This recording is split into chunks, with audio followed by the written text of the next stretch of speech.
you were in the Bay?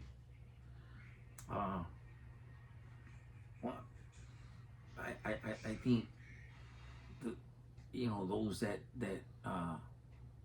wanted to serve God or were looking to serving a higher power.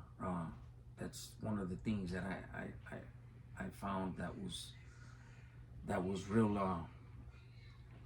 It was frowned upon. People it was it was just disdainful that if anybody chose to go that route and believe in God and that sort of thing. I remember was one of the key ones for me. Well, okay. I used to read this free newspaper that I used to get in Pelican Bay Shoe. It was called the Christian Science Monitor, and it would cover a lot of like religious topics, but it covered a lot of world events. That's the reason why I got it. But then I found myself reading, just conflict went on in the Middle East, and Yeah. I still didn't pick up the Bible or nothing, but So that was like your newsletter, Yeah. or your news to the outside world, what was going on in the world. yeah. Plus, it came every day, so it was something to look forward to. Yeah, to Me read getting and all. mail and yeah. Who was like one of your main sellies that maybe taught you a lot of stuff? I would have to say my homeboy Evil. Another Sally was Checo. Checo Viejo. He taught me a lot too. What was their message? I know at that time you were active and stuff like that, but their message or their main point of trying to lace you up in the system. Well, one of the main ones was how doing time on the main line was a no. Back then it was different. And I'm talking about the years of beginning in '93. The fellas were all locked down. Ain't nobody was coming out. Like I said, it was a policy of snitch, die, or parole. That's the only way you got out of the shoe. So, in hindsight, I could see that it was all propaganda. Doing time on the main line, you just go out there and go out there for a little while, make a little money, and you nail somebody and come back to the shoe. That's just the way it was. Those are the ideology I subscribed to, and I followed. I didn't want to ever go out there and then come back for just being validated, being associated with somebody. I wanted to come back with either killing somebody or trying to kill somebody. Wow. That's just what was school to me, and some a belief system I believed in then, and I lived by. How about with your family? How were you? Did you keep in touch with your loved ones the best you could, or how was that relationship? Yeah, I did for a while, but like all things, you're out of sight, out of mind. Yeah. You don't. I don't know. They just slowly but surely slipped away. Yeah. I didn't really trip off from after, I don't know, after 6-7 years went by, and I was just on my own. Wow. How about your brother, your older brother? What was he at that time? He was. I'm not sure. I really didn't keep up with him. I was just caught up in my own world. Okay. Yeah. All right. So you hear it. After doing 20 years, Gabriel was able to given another chance. And there's a lot of people out there. A lot of young homies are getting out. They're changing their lives. They're taking advantage of the second chance. You see different, even YouTubers today, right? There's one YouTube. I could tell you this: when I watch Doves, there's one of the YouTubers that talks a lot about prison, but he's so wise. I always send comments to him and tell him I'm praying for you, because he's wise in his own ways, and sometimes life will teach you a lot of things, right? So, what are some of the things that you feel like, even being through the system, that you have learned throughout the years? That I learned.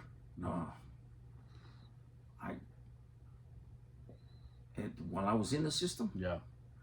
The things that I learned. Well, I learned to excel in chess. Chess is one of my.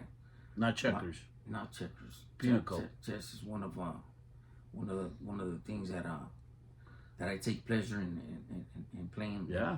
And you know, I met up with I met up with some of the best that was in the shoe.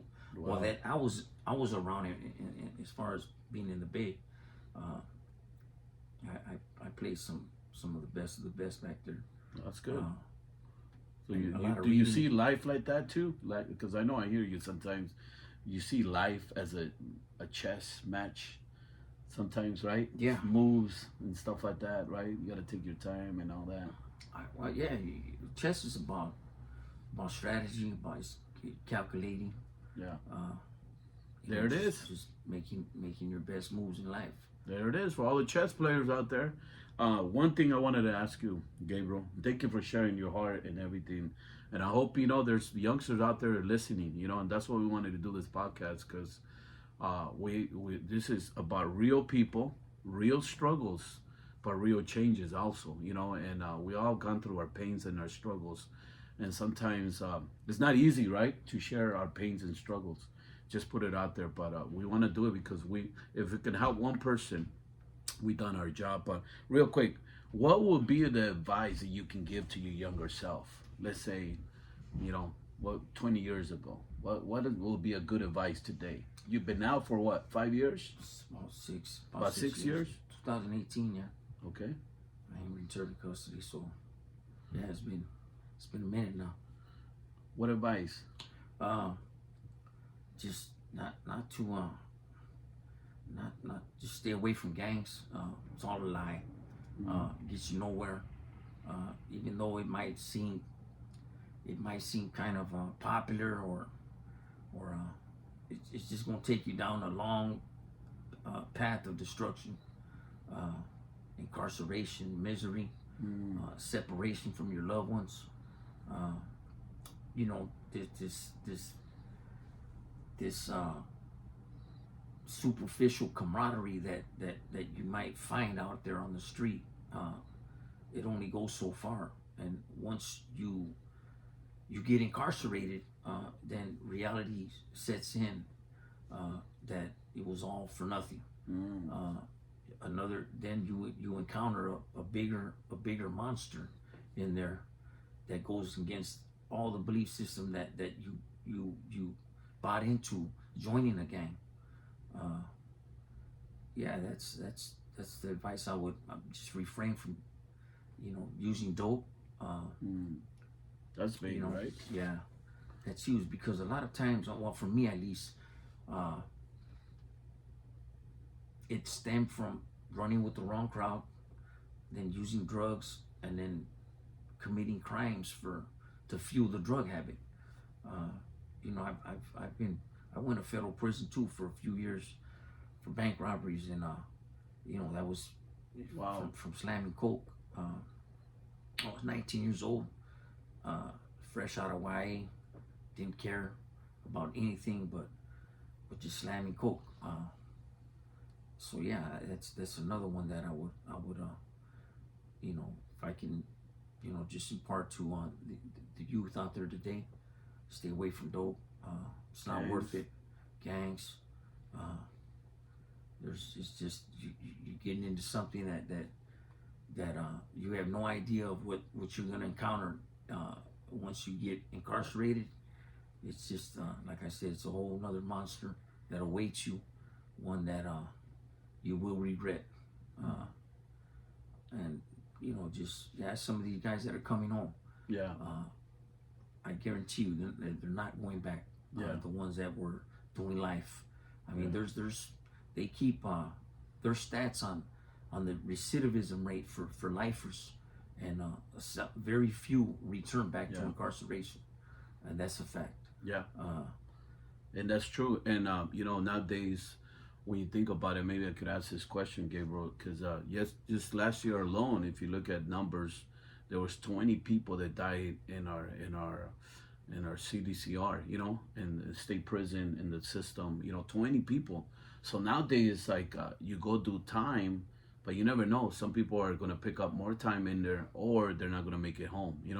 So that's why it's important, even as parents, work with your kids, pray for your kids, be there for them. But what's the difference that you see today, the difference between the gang when you were growing up in the gang back in the days and the gangs of today. What do you see the difference? Some of the differences. Uh, well, I think prison politics have changed the game. It's more prevalent out here in society.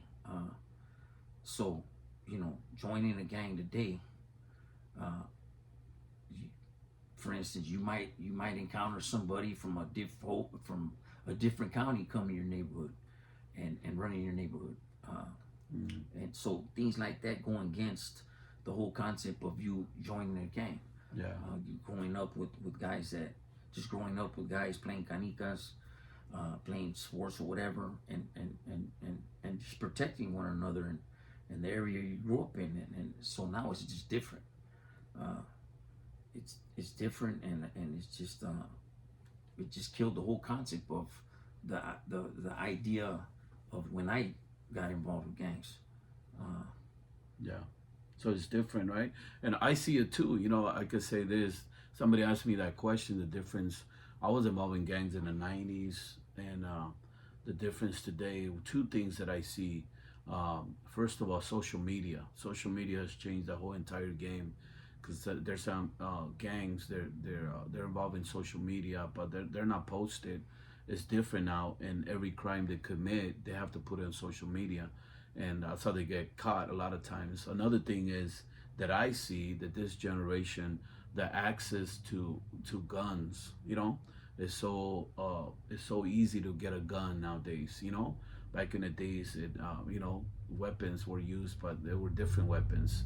Now a gun is the first thing that comes to mind. And yeah, a lot of times it's the music, the influence, and everything. But you see our communities, people are dying now. When you have a problem with somebody, you don't think about fighting. Now you just think about smoking them. And so that's the difference that I see too in the society. But you're right too. The prison politics have come in and influence our community. So, but let's that's what it's all about. But I just wanted to share that today. Once again, Gabriel, it's one message that you can give out there to our young people or to those that are struggling with different things. What will be some words of encouragement maybe that you can give them today before we close? I would say, well, for me, and my journey is surrender to the Lord. Mm, God is your answer. God is your remedy to all problems. that's it. It's what changed my life. If He changed my life, He can change your life. God would be my answer.